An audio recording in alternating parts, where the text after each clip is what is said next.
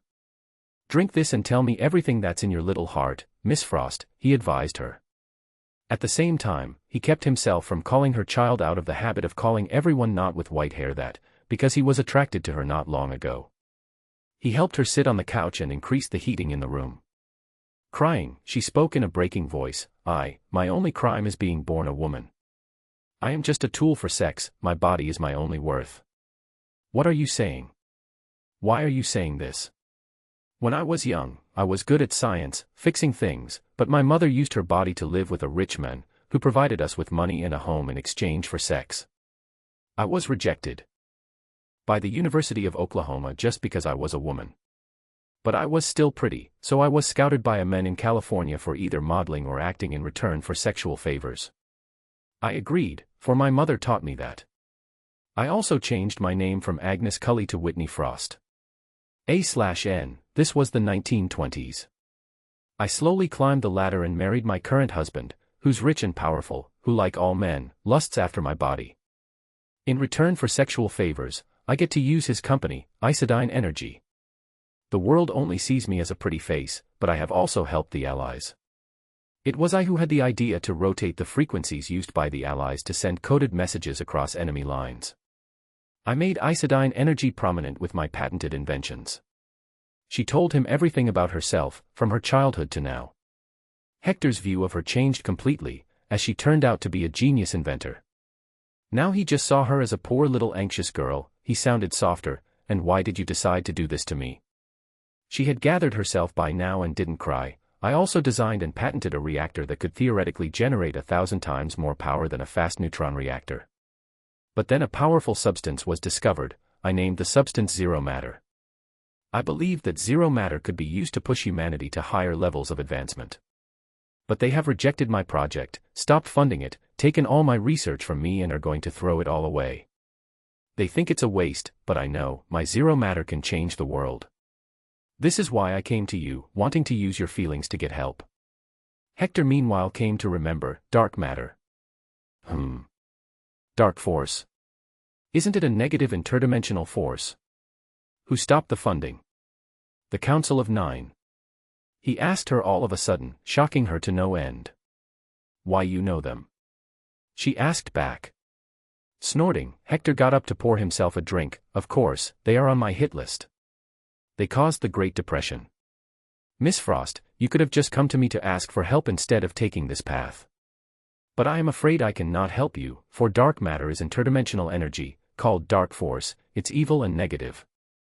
If you touch it, you will die.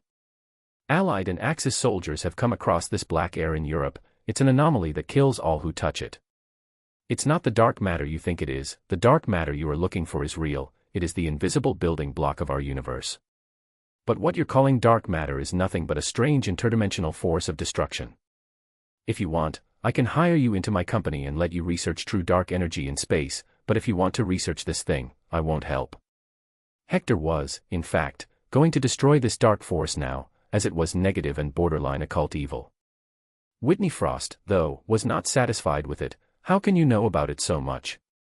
"Haha, girl, I am more than 3 times your age. All my life I have served in high positions of power. I know too many things that the world thinks are impossible. For starters, aliens are real. They are supremely more advanced than us and not all of them are kind. In fact, most of them are bad. The only reason we're still safe is that Earth exists in a deserted sector of the universe. So, it's all on you. Do you want to waste your life on some useless energy, or research something useful that will help the world?" Hector said. He purposefully revealed all this to her because curiosity was the mother of invention. "Can you prove it? And what do you want in return if not my body?" she inquired, not really accepting his revelations. Seriously? Aliens, she thought. But there was still a small voice in her head. What if they are real? Whistle. Boom. As soon as he whistled, the door was slammed open and Mooney barged in. "Son, cheer this lady up. Miss Frost, just forget about the sex in your body, no one in this world shall ever use you for their lust. You are free from now to pursue studies under my protection. Of course, if you do anything evil, I will not forgive you. I cannot prove aliens, for now, they are state secret, but I can prove that dark matter you found is fake. In return, all I want is your help in destroying the Council of Nine and then taking over all their assets. You are a science genius, I will treat you like one, your gender means nothing to me." He revealed his demands. There was no free meal, after all. Wolf Mooney wagged his tail and walked close to the woman. All of a sudden she jumped and hugged the white furball and cried her eyes out. All her life she dreamt of hearing these words, now when it finally happened, she felt overwhelmed. No one could think how much of a hell she has been through to get to where she was, the sense of powerlessness never left her, until now. The safety umbrella provided by the president had already started to work on her psyche. I will do anything you ask of me, sir. Anything. She firmly stated, a small hint of fanaticism appearing in her eyes.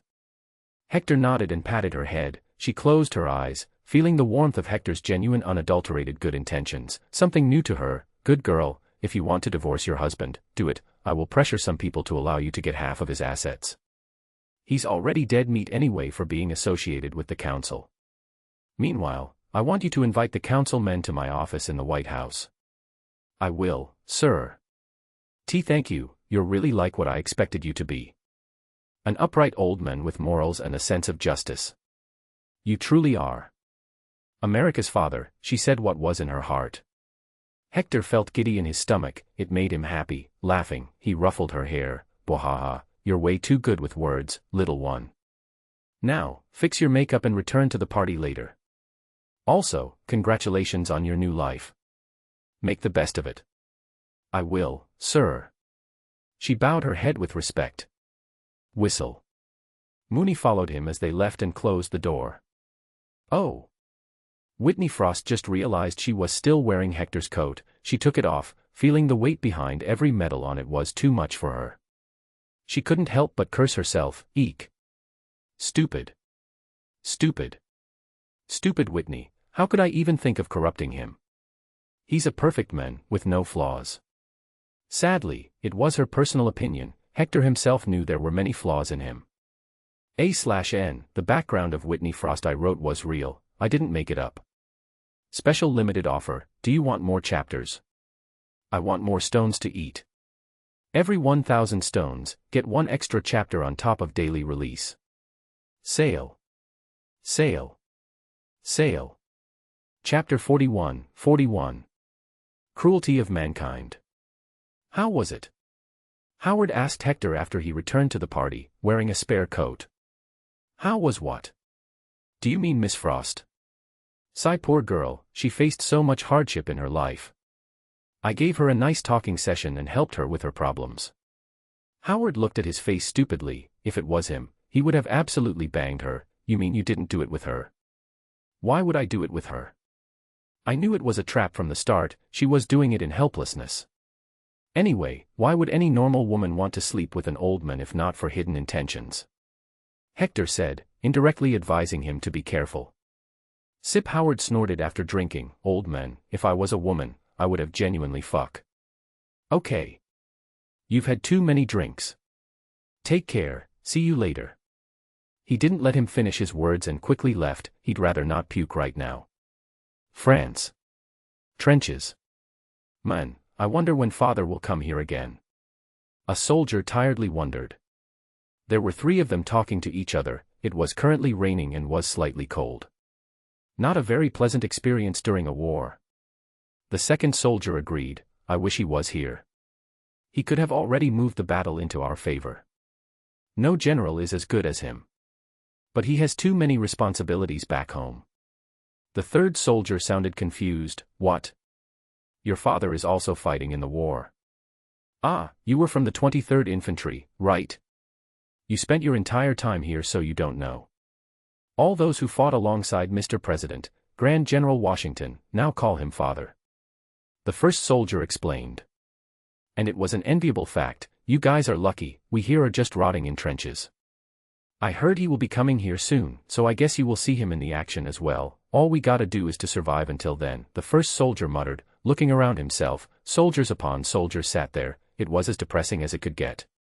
Hector first went to Mexico to meet the Mexican Prime Minister and tell him not to agree with Hitler's plan or face an invasion of Mexico and lose even more land. The Mexican Prime Minister turned out to be smart and knew that they could not defend against the American military, so they declared war on Axis instead. Then he got on his plane to France to start the French invasion. The invasion from Normandy beaches was already being planned. He will be leading it to make the least amount of soldiers die this time. After all, they had helicopters now. They could destroy the enemy bunkers with machine guns on the height easily. The only other problem was the artillery and tanks. They would deal with heavy bombing a day before. Right as he headed to France to meet Rogers, Logan was already scouting the area around Normandy and mapping all enemy heavy guns.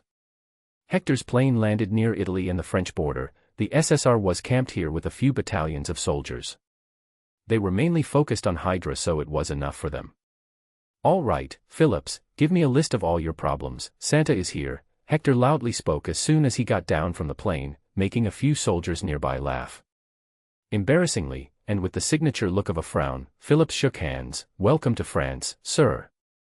And, thanks for destroying all my attempts at looking serious to my men." "What serious?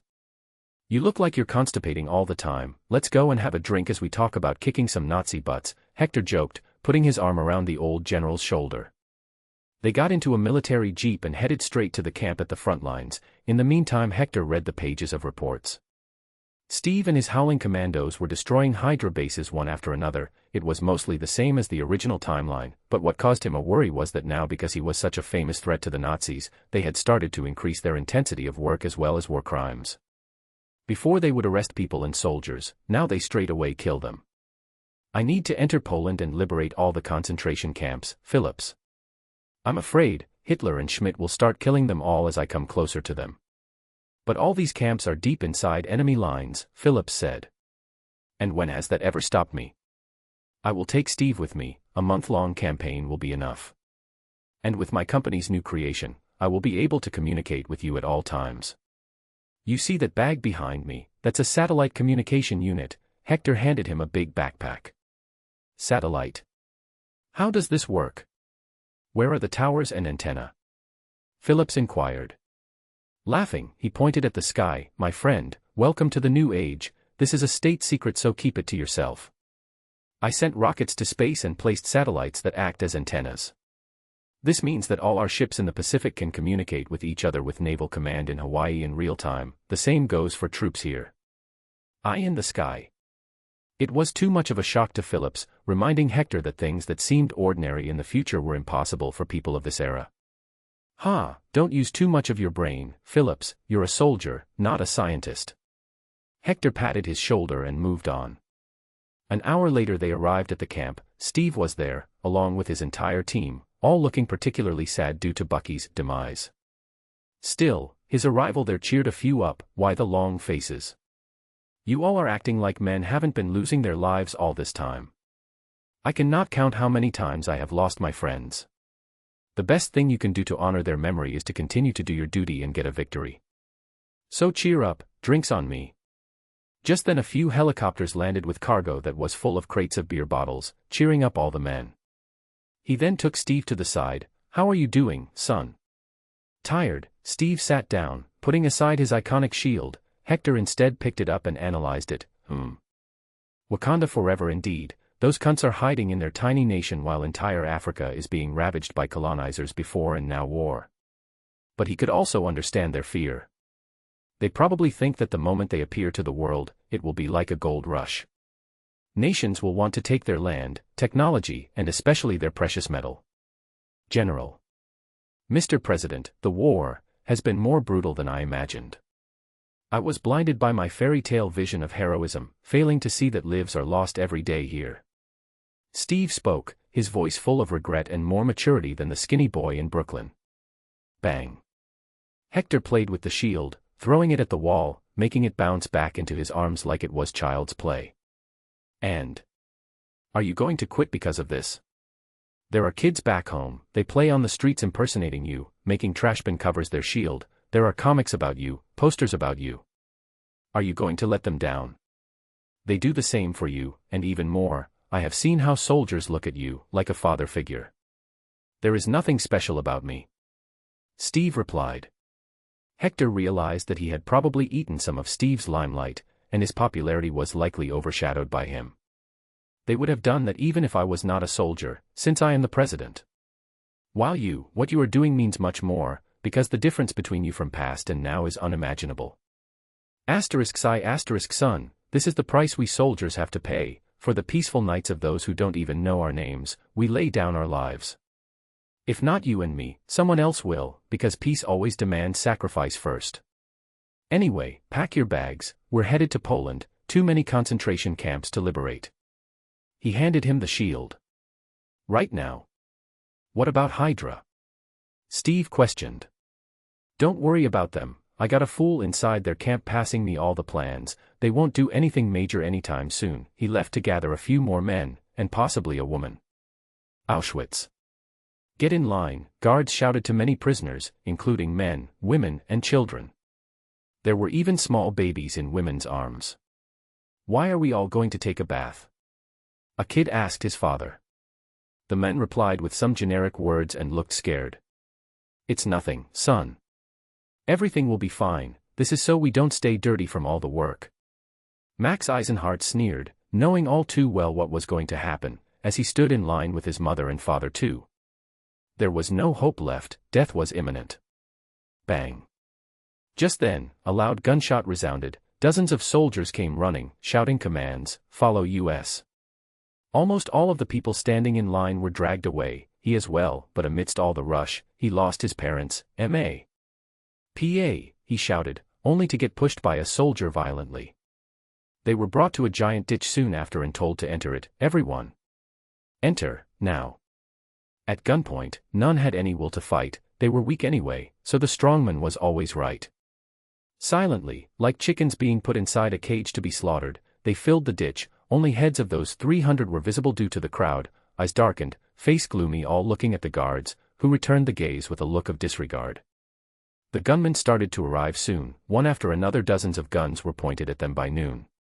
The intentions were clear, all the prisoners silently closed their eyes, some cried, some prayed to God. Max Eisenhardt didn't, he looked straight into the eyes of Chief Commandant, Lieutenant Colonel Rudolf Haas, a true monster in human skin. The men who came to Auschwitz to supervise Operation Haas, in which 430,000 Hungarian Jews were to be transported to the camp and killed in 2 months. There is no God, only evil rules the world. The more evil one is, the stronger they are. Max Eisenhardt spoke to himself in his mind, his eyes glaring and his fist shivering. He hated this feeling of helplessness, this weakness. There is no God. If there is a God, he will have to beg my forgiveness. He voiced, loud and clear. Bang, bang, bang. And so started a hailstorm of bullets to shower them all, punching holes in their bodies like lifeless dolls. There were enough cries and calls for mercy, but that didn't stop the animals from committing heresy. Men and women fell, and with loud wails, babies stated their farewells. Deaf were those ears on whom these voices fell, their hearts were dark and endlessly empty. Well. Chapter 42. The Red Demon. The Howling Commandos happily agreed to come with Hector and Steve.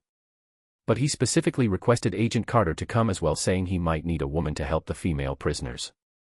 Though he wanted to help another fellow virgin boy, Steve. Next, they got on the plane and headed straight behind the enemy lines. They flew 3 hours before the dawn of the morning to avoid being spotted. When they reached above the sky of Auschwitz, the hatches of the plane opened, letting in the strong wind. Everyone, let's meet in the designated location. Be safe and do not make any abrupt noise. The place is swarming with true Nazis, remember, these are the soldiers who know what's going on in that camp and still stay here.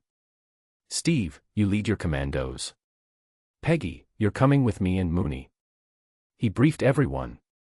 They saluted him one by one and started to jump. Steve took the last glance at Peggy and jumped down. Hector chuckled, haha, fool's crazy about you.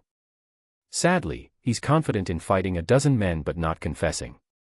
Peggy sighed, shrugging her shoulder. Bow. Mooney chimed in, get him in heat, was his advice. Hector didn't translate it though, it was too inappropriate to say. Good, let's jump. He strapped Mooney to himself first. In the darkness, they all landed on the ground safely and regrouped in one of the fields outside of the concentration camp. Because it was too dark, no guards could notice them. Now what, General?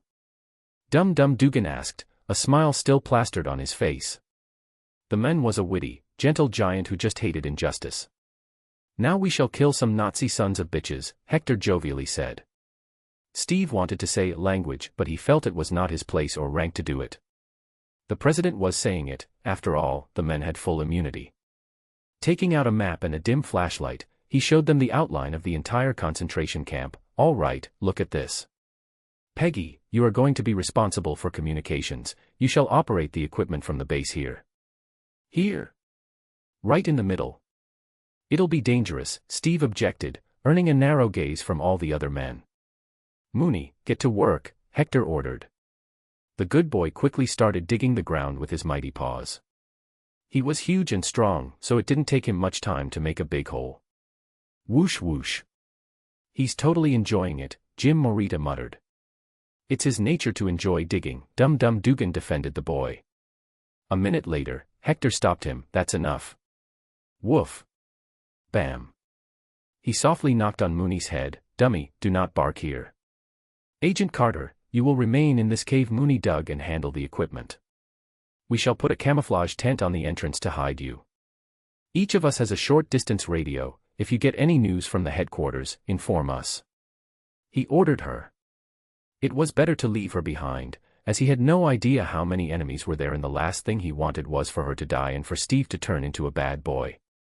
Steve, you will take the commandos and enter from behind, get inside the prison camps, talk to the people and get them as many weapons as possible.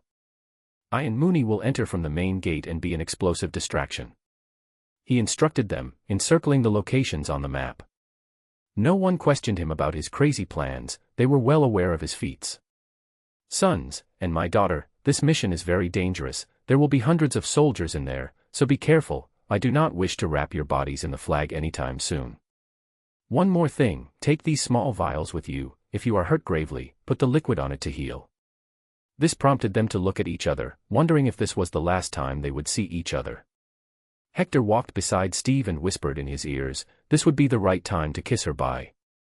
Steve, however, could not muster enough courage. He did go to Peggy but was only able to give a hug. After that, they all started to move away. Hector and Mooney heading in a different direction. Peggy just saw them leave sadly. She didn't want to be left out of the action, but she could understand. Peggy. All of a sudden, Steve's voice resounded in her ear again. She turned back. There stood the tall saint-like man with a body to die for. Steve. Did you forget something? A blush appeared on his face, putting his shield behind his back. He moved closer. Yes, I believe I did. What it ma? She found her lips warm all of a sudden as Steve amateurly kissed her. He held her waist from one hand and cheeks from the other. Just 3 seconds later, he let her go. I'm sorry, Peggy, I may be too bad at it, it was my first. She coyly chuckled, don't worry, I will teach you later. Steve just smiled, his heart beating too fast, unable to believe this perfect woman could feel romantic about him. Wish me luck, he dashed away. Don't die. Peggy whispered.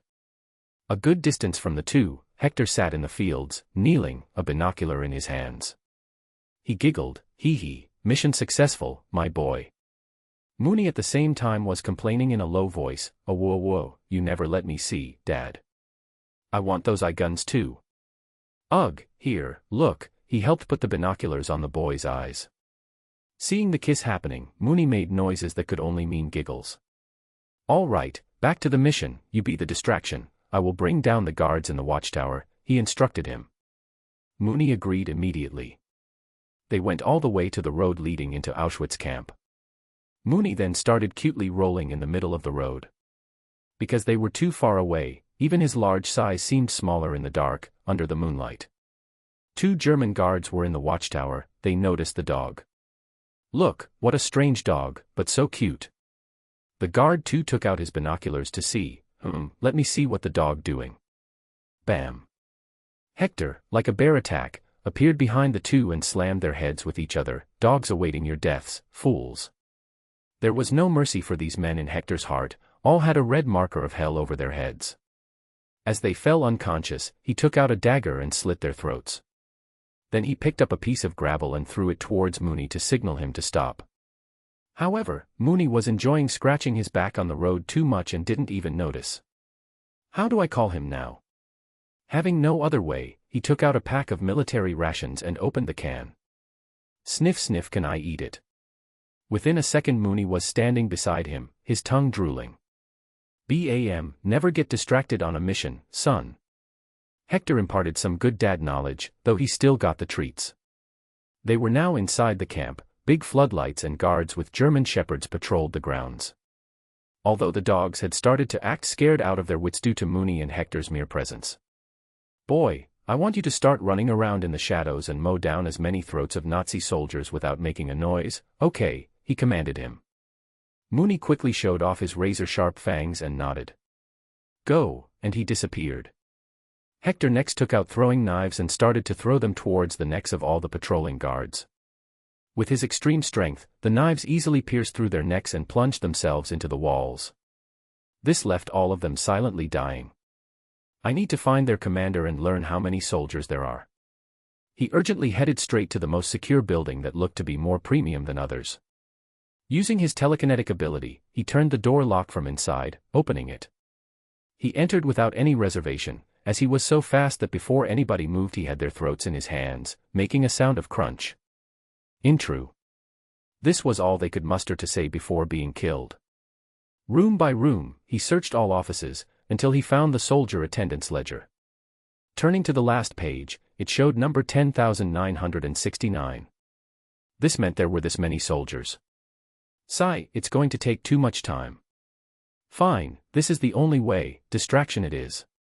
He frowned and headed straight out. He made his way into the middle of an exercise field for the soldiers. Taking a long breath, he lifted the revolver into the air. Mentally, he commanded Mooney to take care of the perimeter and not let any Nazi escape the camp. Bang. That was it. The loud gunfire alarmed nearly every guard in the camp, barks of some dogs started to resound, footsteps as well. The men started shouting in German, asking each other if it was an escapee. But none had an answer and could only run straight to where the source was. Tick tick. Floodlights focused on Hector, illuminating his red coat, the gold medals on it shined even brighter. His white hair, a color usually a sign of peace, seemed too violent. Our red demon, one of the soldiers shouted, fear clear in his voice. Too bad, they had encircled him, the demon was only happier. All of a sudden, Hector took out an automatic gun from his coat and aimed at the crowd. Bang, one shot was fired, one soldier fell, the bullet struck right in the middle of the forehead. But, that was not the end, he pressed the trigger and didn't let go again. Rat-a-tat-tat-tat-tat. It wasn't just Hector pressing the trigger, the soldiers that were not the first to fall had also started shooting crazedly, but sad for them, each bullet only dented his coat, not his skin. All bullets fell as soon as they touched him, slowly piling up beside his feet into a small hill. Ha ha ha. I am here to take your souls. He laughed in the most blood-chilling way possible. To maximize the terror, he activated his Crossroads Soul Buyer demon power. This made his head look like a demon. All the German Nazi soldiers felt their scalps tingling, tongues drying and eyes contracting. The red demon truly looked like a demon tonight. But fools they were, kept on coming one after another as those behind could not see his face until they were at the front, but when they were at the front, the view would make them freeze. It was a total bloodbath. A crazy laugh resounded around the entire camp that night. For the prisoners it was scary, for the Nazis it was deadly. Bodies upon bodies piled up, a lake of blood started forming since the soldiers mistakenly would fire on dead bodies as well. Hector's feet made splashes on the red while masterfully shooting, not wasting a single bullet. 100 soldiers. 200 soldiers. 3,000 soldiers. The numbers only increased. This was his pure strength. The mortal bodies of humans were too weak in front of him, and he didn't hold back either. This is justice, Nazi pigs, he shouted, sending a clear message to the innocent prisoners of what was actually happening. Their liberator had come. Oh whoa.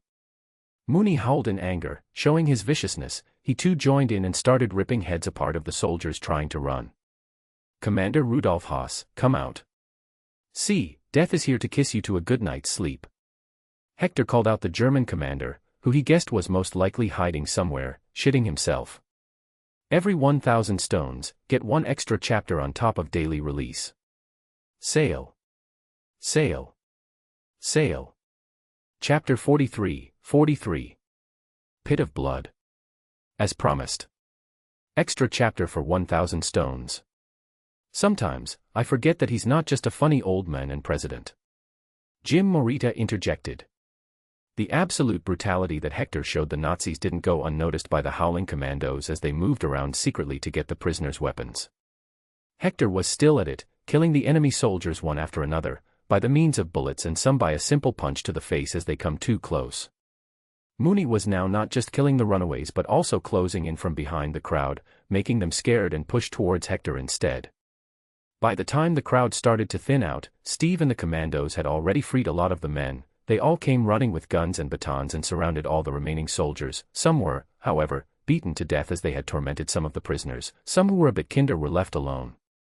Hector left them to handle the situation and went inside the building to find Rudolf Haas. Mooney, sniff him out. Mooney started to look around. They first entered the office of the commander where the good boy got the scent of the men.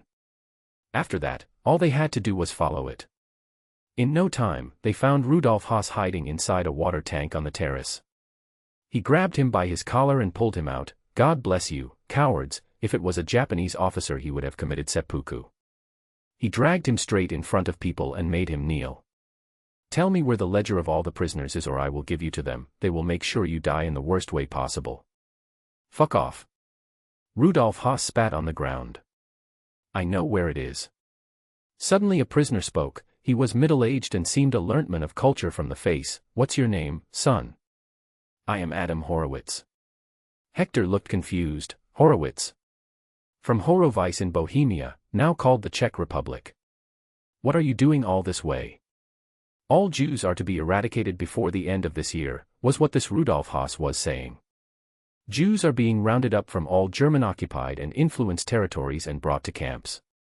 Horowitz revealed. This was not what happened in his past life. Jews were not rounded up like this, although with the days of the end of Nazi Germany nearing the killing increased, but it never reached the point of extermination. Butterfly has fluttered its wings, it seems, he muttered. He quickly grabbed Rudolf Haas and shot a bullet in his leg, making sure it only hit his bone. Tell me why you people are rounding Jews. Pa. Another bullet was fired to his other leg. Mooney, start chewing his leg slowly. Mooney came growling, slowly. It was to instill fear in the men. The sharp fangs were made clear, red blood was like a residue on them. Haas wet his pants. I will tell. It was ordered from Himmler himself. The Schutzstaffel, SS, is tasked with killing all Jews quickly so all troops can be freed to focus on war. What now, sir? Steve asked him, wondering what to do next. There was also Hydra. If they were not stopped then the world would suffer even worse.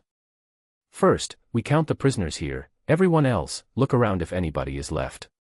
Mr. Horowitz, did any mass executions occur recently? He asked the guy. Hearing this word, everyone flinched, as if bad memories resurfaced. Horowitz stuttered, Are you the American president? Yes, I'm the president and Grand General Washington. Now answer me, son. What happened here before our arrival? He questioned strongly. There were, since the morning they ran the gas chambers and made us dig large pits while the empty ones were being filled. I believe 13,000 of us were killed today, Horowitz revealed. I can't find my brother. I can't find my mother. My husband is missing. My son is nowhere to be seen. One after another the liberated prisoners voiced their worries for their family members. Their worst fear was probably the truth and they knew it, so they didn't even act as frantic. Woof woof. Mooney barked all of a sudden, his ears perked up straight. He looked back, towards the open area away from the buildings in the camp. His nose visibly started moving as he made loud sniffs. What happened? You felt a cry for help. He understood his barks. Just giving a nod, Mooney made a run towards the voice. Hector 2, Steve, take care of things here, call Peggy in and start ensuring the perimeter is safe. Send the report back to the command station in France. The sun was peeking through the horizon, small rays of sunlight slowly started hitting the skies, the blue color of the sky looked much prettier without a single speck of cloud to be seen. It was a refreshing morning for the many prisoners who were liberated, but sadly, the wings of the butterfly were too strong. History altered, major changes happening. Hector had to now work without relying much on the world history he knew, perhaps only the MCU history mattered now. Fresh air breezed past him, yet it felt chilling. He ran behind Mooney who kept barking. The more they went away from camp the more worry kept instilling in their minds. Whoosh! Mooney jumped right into something. It was a big wide ditch in the ground. However, as he moved closer, a strong pungent smell of burning flesh attacked his nose. There were no large flames, however, only red sparks. Perhaps they were in the middle of the burning when he started his distraction. He too jumped behind Mooney, his foot stepping on the bullet-riddled bodies of someone's father, son, mother, daughter, sister, or brother. Dead, all of them, yet Mooney started to bark louder, calling him. Dad, the voice came from here, he told. He looked down, there were corpses. He had no idea how deep they went, however. So he started to lift them and put them aside. Someone in here, he called out.